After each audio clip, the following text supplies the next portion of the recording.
ঠিকই তো, ইন্দিরা হওয়া সহজ নাকি? ইন্দিরা হতে গেলে সাথে শ্যাম মনাকস থাকতে হবে। ইন্দিরা হতে গেলে 9 মাস অপেক্ষা করে যুদ্ধে যেতে হয়। ইন্দিরা হতে গেলে নিজের রাজনীতির সাথে ইমার্জেন্সি লাগাতে হয়।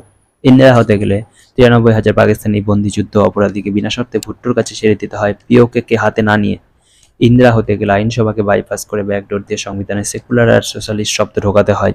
ইন্দিরা হতে গেলে স্বাধীন বিদেশ নীতি ত্যাগ করে কেজিবির হাতে পুতুল হতে হয়। ইন্দিরা হতে গেলে ভিনদেওয়ালের মতো ভস্মাসুরকে লালন পালন করতে হয়। সর্বোপরি ইন্দিরা হতে গেলে নিজের পলিটিক্যাল কেরিয়ারের সাথে নিজের ছেলের হত্যাও হজম করে যেতে হয়।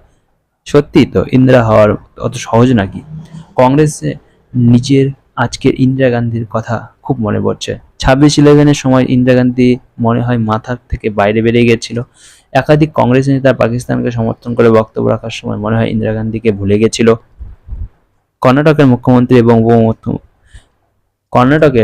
এবং উপমুখ্যমন্ত্রী তাদের বক্তব্য রাখার সময় ভুলে গেছিল পাকিস্তান আমাদের শত্রু। মণিশঙ্কর আয়ার তো প্রায় ভুলেই যায়। আর অনেকগুলো গোনাতে পারি, কিন্তু আজকে থাক। পাকিস্তান একটা সুযোগ পেয়েছিল এবং সেই সুযোগ নষ্ট করেছে।